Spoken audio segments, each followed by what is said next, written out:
Boa noite. Vamos iniciar nossa discussão abordando cefaleia e enxaqueca, distinguindo seus conceitos e o impacto de suas epidemiologias no cenário mundial. A cefaleia é um termo médico para qualquer dor que acomete o segmento cefálico, ou seja, a cabeça. As cefaleias são classificadas em dois grupos principais: cefaleias primárias, que representam uma doença por si só, e sem estar associada a outros tipos de doenças e são mais prevalentes. Já as cefaleias secundárias apresentam-se como um sintoma cardinal de outras doenças. Elas são menos frequentes e mais desafiadoras devido ser um sintoma subjacente a outra doença. Na questão epidemiológica, as cefaleias têm alta prevalência mundial, sendo um dos distúrbios neurológicos mais frequentes. Representam um problema de grande impacto individual, social e econômico, devido à incapacidade que pode gerar no indivíduo para trabalho, estudo e pela sua vida cotidiana. Ela tem maior relevância na população adulta e constitui um impacto importante na causa da procura por cuidados de saúde. Bom, e a enxaqueca? O que é enxaqueca? Ela é um distúrbio comum de dor de cabeça, caracterizada por sintomas que ocorrem tipicamente ao longo de várias horas e alguns dias. Ela é o mais típico caso de enxaqueca primária, de cefaleia primária. E a crise da enxaqueca, ela geralmente se desenvolve em 4 fases ao longo dos dias. O prodromo, que gera os sintomas de divisão, como fadiga, sensibilidade à luz, 48 horas antes. A aura, que ocorre aproximadamente 25% dos pacientes, e são sintomas neurológicos, como visuais, sensitivos, que se desenvolvem gradualmente em até 1 hora. A dor de cabeça, que pode ser moderada, intensa e que dura de 4 a 72 horas. E a pós-dorme, que é a fadiga e dor residual após essa crise. No caso epidemiológico, a enxaqueca é uma das cefaleias primárias mais prevalentes, com forte impacto na vida diária dos doentes e apresenta uma predominância no sexo feminino, em grande parte por influências hormonais. É uma das principais causas de incapacidade neurológica, afetando especialmente indivíduos em idade produtiva. E tem a distribuição mundial ampla e é altamente representada nas consultas de neurocirurgia. A enxaqueca possui origem multifatorial, mas o principal fator é a predisposição genética. Alterações hormonais, especialmente as variações de estrogênio, também exercem forte impacto na ocorrência das crises. Entre os principais fatores de risco estão o estresse, sono inadequado, jejum prolongado, consumo de álcool, cafeína e alimentos específicos. Estímulos sensoriais como luz intensa, odores marcantes e ruídos podem desencadear episódios. Além disso, condições como ansiedade, depressão e distúrbios do sono contribuem para a maior frequência e intensidade das crises. A fisiopatologia da enxaqueca envolve a ativação do sistema trigêmino-vascular, que libera substâncias como o CGRP, responsáveis pela inflamação e pela dor pulsátil típica da crise. Também ocorre uma disfunção da serotonina, que altera a forma como o cérebro processa a dor. Em parte dos pacientes, a crise é acompanhada pela depressão cortical alastrante, que explica a aura. Essas alterações levam à sensibilização do sistema nervoso, fazendo com que luz, som e cheiros sejam percebidos como mais intensos. A enxaqueca é uma dor de cabeça recorrente, geralmente moderada e intensa, com características pulsátil e, na maioria das vezes, unilateral. As crises duram de 4 a 72 horas e tendem a piorar com atividades físicas do dia a dia. Além da dor, o paciente frequentemente apresenta náuseas, vômitos e sensibilidade à luz e ao som. Em alguns casos, ocorre a aura, que são sintomas neurológicos transitórios antes da dor. Eles podem incluir alterações visuais, como pontos luminosos ou linhas em zigue-zague, parestesias e até dificuldade para falar. Esses sinais ajudam a diferenciar a enxaqueca de outros tipos de cefaleia.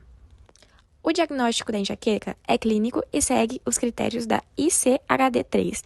Para confirmar o quadro, o paciente deve ter pelo menos 5 crises com duração entre 4 e 72 horas, dor unilateral e pulsátil, de intensidade moderada a grave, piora com esforço físico e pelo menos náusea e vômito ou fotofobia e fonofobia. Exames de imagem normalmente não são necessários quando o quadro é típico. Entretanto, eles são recomendados em situações de alerta como dor súbita e intensa, sintomas neurológicos persistentes, febre, histórico de imunossupressão, mudança brusca no padrão da dor ou início após aos 50 anos. O tratamento farmacológico da enxaqueca pode ser dividido em agudo e preventivo. Para o tratamento agudo, o objetivo é aliviar a dor durante a crise. São usados analgésicos e anti-inflamatórios, como ibuprofeno e naproxeno, além dos triptanos, como sumatriptano, que são a primeira escolha para crises moderadas a grave. Antieméticos também ajudam principalmente para náuseas. Nos últimos anos, surgiram medicamentos como os titãs e os gepantes, que são opções especialmente importantes para pacientes que não podem usar os triptanos. Já o tratamento preventivo é indicado para quando o paciente tem muitas crises, grande impacto funcional ou uso excessivo de medicação. Entre as opções estão os beta-bloqueadores, os antiepilépticos e os antidepressivos. Nas terapias modernas, destacam os anticorpos monoclonais, anti-CGRP e a toxina botulínica tipo A, para enxaqueca crônica e os gepantes em uso preventivo. Além dos medicamentos, o manejo não farmacológico é essencial. Isso inclui hábitos de vida como boa hidratação, sono adequado, alimentação regular, prática de exercícios. Identificar e controlar gatilhos individuais ajuda bastante na redução das crises. Entre as terapias recomendadas, temos a terapia cognitivo-comportamental, o biofeedback, técnicas de relaxamento e acupuntura que mostram benefícios em alguns estudos para pacientes com dor cervical associada. A fisioterapia é muito útil. Em casos mais resistentes, existem recursos de neuromodulação, como estimulação magnética transcraniana e estimulação do nervo vagal, que oferece alternativas não invasivas. As cefaleias apresentam prognósticos diferentes conforme o tipo. A enxaqueca episódica costuma ter um prognóstico bom, mas existe risco de cronificação quando as crises são frequentes. Já a enxaqueca crônica tem um curso persistente e tende a melhorar com terapias modernas. A cefaleia tensional geralmente é benigna, porém pode se tornar crônica quando não há manejo adequado de fatores como estresse e postura. E a cefaleia em salvas, apesar de ser muito intensa, costuma apresentar longos períodos de remissão entre os episódios. Essas condições impactam de forma significativa a qualidade de vida, há reduções de produtividade e aumento de faltas ao trabalho, além de prejuízo nas relações sociais e familiares. Muitas vezes as cefaleias estão associadas à ansiedade, depressão e distúrbio do sono, o que amplifica o sofrimento do paciente. Outro ponto importante é a limitação causada pela sensibilidade e o estímulo como luz, ruídos e odores, que pode restringir ainda mais as atividades cotidianas. Apesar dos avanços, ainda enfrentamos desafios importantes. O subdiagnóstico é frequente, levando ao atraso um tratamento adequado. O uso excessivo de analgésicos é um problema comum e pode contribuir para a cronificação da dor. Além disso, muitos pacientes têm dificuldade de acesso a terapias avançadas. O estigma e a falta de compreensão social sobre a dor de cabeça também dificultam o manejo. E em muitos casos, as comorbidades presentes tornam o controle ainda mais complexo. Pensando no futuro, observamos perspectivas bastante promissoras. Novas terapias como anti-CGRP, gepantes e ditantes, que ampliam as opções de tratamento. A medicina personalizada avança com o uso de biomarcadores e genética. A neuromodulação, por meio de dispositivos não invasivos como TMS e VNS, surge como alternativa para os casos refratórios. A tecnologia e a inteligência artificial contribuem como aplicativos preditivos e ferramentas de acompanhamento digital. E, por fim, cresce a adoção de abordagens integrativas, incluindo terapia cognitivo-comportamental, mindfulness e cuidados com o sono e exercícios físicos. Bom, eu vou apresentar um caso de cefaleia em salvas, que ilustra a complexidade e o impacto dessa condição na vida do paciente. Trata-se de uma mulher de 46 anos que começou a sentir crises de dor ainda aos 23.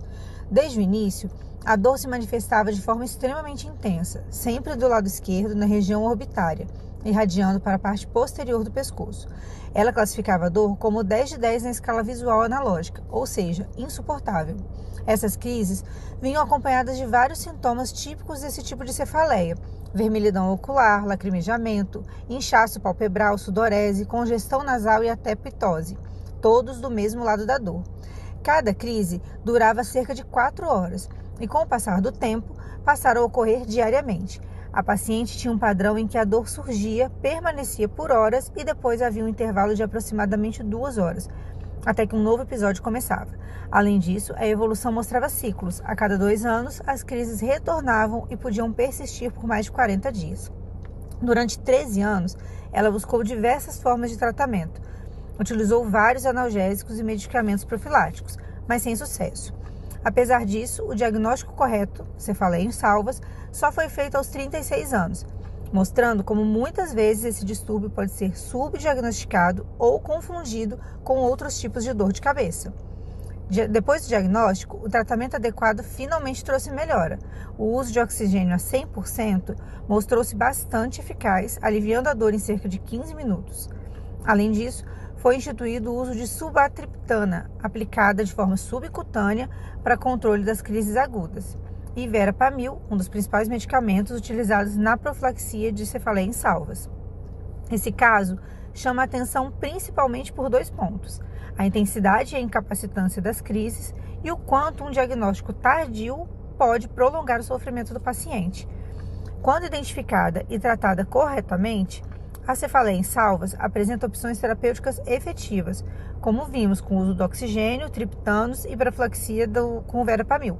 Portanto, reconhecer precocemente o padrão clínico é essencial para reduzir o impacto dessa condição tão debilitante na vida do paciente. Esperamos que esse trabalho conscientize mais sobre conhecimento acerca desse tema. Fique com as nossas referências.